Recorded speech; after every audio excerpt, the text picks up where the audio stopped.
Marital therapy గురించి మాట్లాడుకున్నాం. ఇవాళ ఎప్పుడు పిల్లల గురించి ఇవాళ తల్లిదండ్రుల గురించి మాట్లాడుకున్నాం. సో మ్యారిటల్ థెరపీ అనేది ఎందుకు చేస్తారు, ఎవరికి చేస్తారు, ఎలా చేస్తారు అని బేసిక్ డీటెయిల్స్ మనం మాట్లాడుకుందాం. సో బేసికలీ మ్యారిటల్ థెరపీ అనేది ఆబ్వియస్లీ కొంచెం మ్యారిటల్ డిస్కార్డ్ ఉన్న కపుల్కి చేస్తారు. మ్యారిటల్ డిస్కార్డ్ అనేది చాలా చాలా చాలా కామన్ విషయం. ఎందుకంటే మామూలుగా మనం చిన్నప్పటి నుంచి మనల్ని పెంచిన దాదాపు 25 ఏళ్ల పాటు మనల్ని పెంచిన పేరెంట్స్తో కూడా మనకి ఇష్యూస్ వస్తాయి. మనతో పాటు పెరిగిన మన సిబ్లింగ్స్తో కూడా మనకి ఇష్యూస్ వస్తాయి. అన్ని సంవత్సరాలు మనం సేమ్ సెట్టింగ్లో same type of culture background తోటి సేమ్ లెవెల్ ఆఫ్ థింకింగ్ తోటి పెరిగిన వాళ్ళతోటి మనకి ఇన్ని ఇష్యూస్ వస్తుంటే పూర్తి డిఫరెంట్ సెట్టింగ్లో డిఫరెంట్ ప్లేస్ నుంచి అండ్ డిఫరెంట్ కల్చరల్ బ్యాక్గ్రౌండ్ నుంచి డిఫరెంట్ హౌస్ హోల్డ్ నుంచి వచ్చిన ఒక స్ట్రేంజర్కి, మన స్పౌస్ ఒక స్ట్రేంజర్కి మనకి అడ్జస్ట్మెంట్లో ఎన్ని ప్రాబ్లమ్స్ ఉండొచ్చు, చాలా కామన్. సో మ్యారిటల్ డిస్కార్డ్ అనేది చాలా చాలా కామన్. ఎందుకంటే మనం మన స్పౌజెస్ మీద మనకు ఒక రకమైన రైట్స్ ఉన్న ఫీలింగ్ ఉంటుంది. సో వాళ్ళు మనకు నచ్చినట్టే బిహేవ్ చేయాలనే ఎక్స్పెక్టేషన్స్ మనందరికీ ఉంటాయి. That is common. ఇప్పుడు మన కొలీగ్స్ ప్రవర్తన మనకు నచ్చకపోవచ్చు, కానీ వాళ్ళ మీద మనకు రైట్ ఉండదు కాబట్టి వాళ్ళు మనకు నచ్చినట్టు బిహేవ్ చేయాలనే ఎక్స్పెక్టేషన్ మనకు ఉండదు. కానీ మన స్పౌజెస్ మీద మాత్రం చాలా ఎక్కువ ఉంటుంది. నిజంగా మనకు అబ్జెక్షన్ లేని, నిజంగా మనకు పర్సనల్గా ఏమి ఇబ్బంది లేని ప్రవర్తనలో కూడా మన మాటే వినాలి, నా మీద ప్రేమ ఉంటే ఇట్లా వినాలి అనే రకంగా ఉంటుంది. సో ఇది బ్యాక్గ్రౌండ్ ఏంటంటే ఇట్లా ఉంటుంది. కాబట్టి ఆల్మోస్ట్ మన దేశంలో ఇప్పటికీ majority of marriages arranged marriages, అంటే మెజారిటీ ఆఫ్ పీపుల్ కంప్లీట్ స్ట్రేంజర్స్ని పెళ్లి చేసుకుంటున్నారు. కంప్లీట్లీ డిఫరెంట్ బ్యాక్గ్రౌండ్ నుంచి కంప్లీట్ స్ట్రేంజర్ని పెళ్లి చేసుకుంటున్నారు. సో ఈవెన్ మీరు చాలా మంచి వాళ్ళు, మీ హస్బెండ్ లేదా వైఫ్ చాలా మంచి వాళ్ళు అయినా సరే అడ్జస్ట్మెంట్ అడ్జస్ట్మెంట్ కుదరడానికి ఇష్యూస్ వచ్చే అవకాశం ఉంది. సో అలాంటి ఇష్యూస్ని డీల్ చేయడానికి మ్యారిటల్ థెరపీ యూజ్ చేస్తాం. సో మ్యారిటల్ డిస్కార్డ్లో డిఫరెంట్ లెవెల్స్ ఉంటాయి అనుకున్నాం. This is not complete science, మామూలుగా అర్థం కావడానికి చెప్తున్నాను. For example, every marriage will have some discard. Compulsory అభిప్రాయ భేదాలు వస్తాయి. పూర్తిగా 100% ఈ పర్సన్ తప్ప ఎవ్వరూ నన్ను ఈ రేంజ్లో చూసుకోలేరు, ఈ పర్సన్ మీద నాకు కొంచెం ఒక్క కంప్లైంట్ కూడా లేదు అనే కపుల్ని నేను ఇప్పటివరకు దాదాపు చూడలేదు. ప్రతి ఒక్కరికి వాళ్ళ స్పౌజెస్ మీద కంప్లైంట్స్ ఉంటాయి. పెద్ద లెవెల్ కంప్లైంట్స్ ఉంటాయి, చిన్న లెవెల్ కంప్లైంట్స్ ఉంటాయి, కానీ కంప్లైంట్స్ మాత్రం కామన్. బట్ ఆ డిస్కార్డ్ అనేది, కంప్లైంట్స్ అనేది మామూలు బేసిక్ కంప్లైంట్ డిస్కార్డ్ లెవెల్కి వెళ్ళినా సరే డిస్కార్డ్ ఎంత ఉంటే ఓకే. ఇప్పుడు చాలామంది గొడవ పడతారు కదా, మనకేమనిపిస్తుందంటే పక్కింటి వాళ్ళు గొడవ పడుతున్నారు, ఎదుటి వాళ్ళు గొడవ పడుతున్నారు, మా అమ్మ వాళ్ళు గొడవ పడ్డారు. సో మరి ఎవరు మ్యారిటల్ థెరపీకి వెళ్ళాలి? అందరికీ మ్యారిటల్ థెరపీ అవసరమా అంటే, ఫర్ ఎగ్జాంపుల్ ఒక 10 to 20% డిస్సాటిస్ఫాక్షన్ అండ్ డిస్కార్డ్ ఉంటే, అంటే మినిమం డిస్సాటిస్ఫాక్షన్ అండ్ డిస్కార్డ్ కనుక ఉంటే చాలాసార్లు అవసరం లేదు. అలాంటి వాళ్ళు కూడా బెనిఫిట్ అవుతారు థెరపీ వల్ల, బట్ కంపల్సరీ అని కాదు. అలాగే బియాండ్ 90%, 80% డిస్కార్డ్ ఉందనుకోండి, అలాంటి వాళ్ళు కూడా థెరపీ వల్ల పెద్దగా హెల్ప్ అవ్వకపోవచ్చు. 80-90% లెవెల్ డిస్కార్డ్ ఉంది అని అంటే దాదాపు వాళ్ళకి కలిసి ఉండే ఆలోచనలు పెద్దగా ఉండకపోవచ్చు. ఆ లెవెల్ డిస్కార్డ్ అంటే అదర్ ఇష్యూస్, అంటే సబ్స్టెన్స్ అబ్యూస్ కానీ, అఫైర్స్ కానీ, లేకపోతే ఫిజికల్ అబ్యూస్, వైలెన్స్, కోర్టు కేసులు, రేంజ్ కేసెస్ అన్నమాట. ఇట్లా బియాండ్ 90% అంటే అలాంటి వాళ్ళకు కూడా ఎక్కువ యూజ్ అవ్వకపోవచ్చు. ఎందుకంటే కొన్నిసార్లు ఏమనిపిస్తుందంటే మనం బలవంతంగా కొన్ని అతికిచ్చినా సరే, ఒక రేంజ్కి వెళ్ళిపోయిన తర్వాత మనం బలవంతంగా అతికిచ్చినా సరే అది సరిగ్గా అతుక్కోదు. అతికింతే అతికినట్టే ఉంటుంది.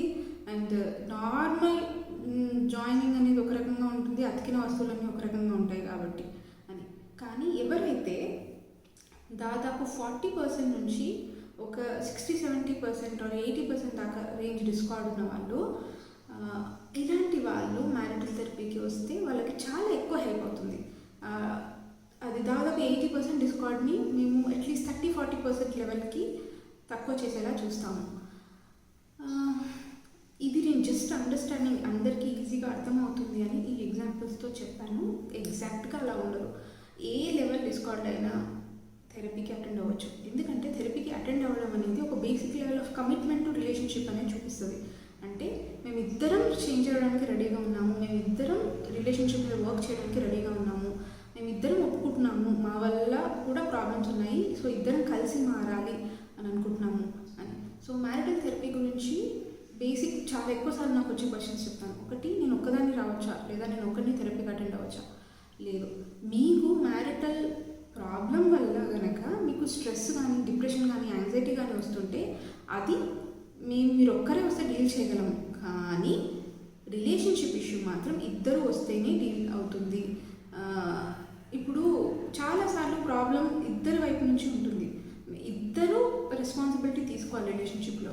మీరు ఒక్కరే కనుక రెస్పాన్సిబిలిటీ తీసుకొని అవతల వ్యక్తి నాకు అవసరం లేదని కానీ, లేదా నాకు నేను ఎందుకు రావాలి, నాదేం తప్పు లేదు అనే మెంటాలిటీలో ఉంటే మీరు ఒక్కరు ఏం చేయగలుగుతారు? ఇదేం మ్యారిటల్ థెరపీ అనేది పాత సినిమాల్లోగా వశీకరణ విద్య కాదు కదా.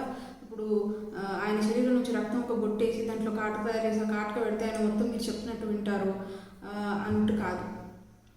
మ్యారిటల్ థెరపీ అనేది మ్యారిటల్ థెరపీ గురించి కాదు, యాజ్ అ హోల్ ఒక రిలేషన్షిప్ అనేది responsibility. It's not just right. మనం అందరం ఏం చేస్తామంటే ఓన్లీ రైట్స్ వరకే చూస్తాము, రెస్పాన్సిబిలిటీ అనేది మర్చిపోతాం. రెస్పాన్సిబిలిటీ అంటే కేవలం ఇంట్లో చేసే పనులు, పిల్లల బాధ్యతలు షేర్ చేసుకోవడమే కాదు. మనం రెస్పాన్సిబుల్గా ఒక ఎమోషనల్ లెవెల్లో మనం ఎంత రెస్పాన్సిబిలిటీ తీసుకుంటున్నాము, ఇతరుల ఎమోషన్స్ పట్ల మనం ఎంత రెస్పాన్సిబిలిటీ తీసుకుంటున్నాము, మన రెస్పాన్సెస్కి, వాళ్ళు చేసే పనులకి మనము ఎంత రెస్పాన్సిబుల్గా రెస్పాండ్ అవుతున్నాము. కొంచెం కన్ఫ్యూజింగ్ ఉంది ఈ statement, but I think you are getting the point అనేది కూడా చాలా ఇంపార్టెంట్. ఏ రిలేషన్షిప్ అయినా ఇట్స్ ఎ వర్క్. న్యాచురల్గా కంప్లీట్గా హ్యాపీగా ఏమాత్రం ఎఫర్ట్ లేకుండా ఉండే రిలేషన్షిప్స్ అనేవి ఉండవు. ఏ హ్యాపీ రిలేషన్షిప్ అయినా ఇద్దరు నిజంగా వర్క్ చేసి ఎన్నో రకాలుగా అడ్జస్ట్ అయ్యి, ఎన్నో రకాలుగా సింబయాటిక్ టైప్ ఆఫ్ రిలేషన్షిప్, ఒక ఇవ్వడం తీసుకోవడం అన్ని రకాలుగా చేసే రిలేషన్షిప్పే బాగుంటుంది. సో ఈ రిలేషన్షిప్ అయినా ఎఫర్ట్ కావాలి. కాకపోతే కొన్నిసార్లు మన ఇద్దరు మంచి వాళ్ళే అయినా సరే, ఇద్దరు వైఫ్ అండ్ హస్బెండ్ ఇద్దరు తెలివైన వాళ్ళే అయినా సరే, ఎలా మేనేజ్ చేయాలి, ఇష్యూస్ని ఎలా డీల్ చేయాలి అనేది తెలియకపోవచ్చు. So who needs marital therapy? Marital therapy అనేది ఎలాంటి వాళ్ళకి అవసరం, ఎలాంటి వాళ్ళకి అనేది మనం కంపల్సరీ చెప్పలేం. ఎనీవన్, ఎవరైనా సరే, ఎవరైతే వాళ్ళ క్వాలిటీ ఆఫ్ రిలేషన్షిప్ని ఇంప్రూవ్ చేసుకోవాలనుకుంటున్నారో వాళ్ళకి మ్యారిటల్ థెరపీ అనేది అవసరం.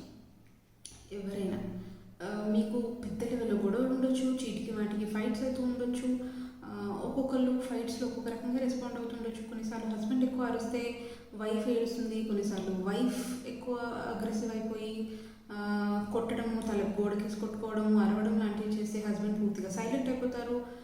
So any type of issue, అంటే ఇదేది కూడా ఇలాంటి వాటితో జీవించడం అనేది ఎవరికి పెద్దగా ఇష్టం ఉండదు కదా. సో ఇలాంటివి ఏమైనా ఉండొచ్చు. లేదా ఇంత లెవెల్లో లేకుండా మీరిద్దరూ అంత గొడవ పడకుండా గౌరవంగా మర్యాదపూర్వకంగా ఉంటూనే పెద్దగా ఆనందంగా లేకుండా కూడా ఉండొచ్చు.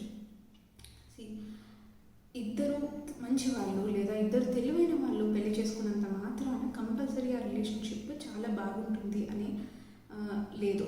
ఎందుకంటే మనకు చాలా చిన్నప్పటి నుంచి ఎమోషనల్ ఇంటెలిజెన్స్ లాంటిది మనం నేర్చుకోము. సో ఎమోషనల్ ఇంటెలిజెన్స్ అనేది మనకి లేనంత వరకు మన ఎమోషన్స్ని కానీ, ఎదుటి వాళ్ళ ఎమోషన్స్ని కానీ ఎట్లా డీల్ చేయాలి అనేది మనకు తెలీదు. సో ఆ రకంగా చాలామంది భార్యాభర్తలు మ్యారిటల్ థెరపీతో ఇంప్రూవ్ అవుతారు.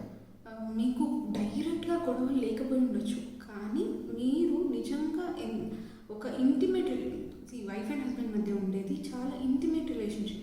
అంత ఇంటిమేట్ రిలేషన్షిప్కి సంబంధించిన ఆ ఇంటిమేట్ రిలేషన్షిప్ వల్ల వచ్చే లాభాలన్నీ మీరు ఆనందంగా ఎంజాయ్ చేయగలుగుతున్నారా లేదా అనేది ముఖ్యం. సో డైరెక్ట్గా గొడవలు లేకపోయినా సరే ఊరికే నిర్లిప్తంగా డల్గా ఉన్న రిలేషన్షిప్స్కి కూడా మనం కొన్నిసార్లు డీల్ చేయొచ్చు. యాక్చువల్గా ప్రస్తుతం ఇప్పుడు ఒక కేసు అలాంటిదే చేస్తున్నాను. So companionship should have some fruits, intimacy should have some fruits. మీరు అట్లా సరిగ్గా ఎంజాయ్ చేయలేకపోతే లేదా నిజంగా లెవెల్లో గొడవలు ఉన్నా సరే మనం మ్యారిటల్ థెరపీకి వెళ్ళొచ్చు. అంటే నేను మళ్ళీ ముందే ఆన్సర్ చేశాను, మ్యారిటల్ థెరపీ లాంటివి చేయాలంటే ఇద్దరు రిలేషన్షిప్కి కమిట్ అయి ఉండాలి. అండ్ దాదాపు అయిపోతాను అనే డెసిషన్ వచ్చేసి ఏదో లాస్ట్ రిసార్ట్ లాగా కూడా చేసేవాళ్ళు ఉన్నారు. అలాంటి వాళ్ళు కూడా కొన్నిసార్లు మళ్ళీ కలిసి మామూలుగా బతికే వాళ్ళు కూడా ఉన్నారు. సో మీకు ఏ రేంజ్లో గొడవలైనా ఉండొచ్చు, సపరేషన్ లెవెల్ గొడవలైనా ఉండొచ్చు, లేదా చిన్న చిన్నవి కానీ డైలీ ఇన్కన్వీనియన్సెస్ లాంటి గొడవలైనా ఉండొచ్చు.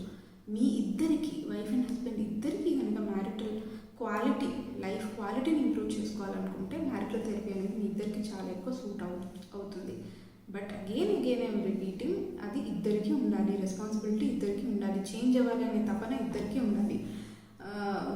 మనం ఈ రేంజ్ దాకా వచ్చిన తర్వాత నా హస్బెండ్ ఒకటే మారితే చాలు, నా వైఫ్లోనే మెయిన్గా తప్పు ఉంది, ఆ మారితే అంత సెట్ అయిపోతుంది టైప్లో అక్యూజేషన్స్ కానీ బాధ్యత మొత్తం వేరే వాళ్ళ మీదకైనా నెట్టేయడం కానీ ఉంటే కుదరదు.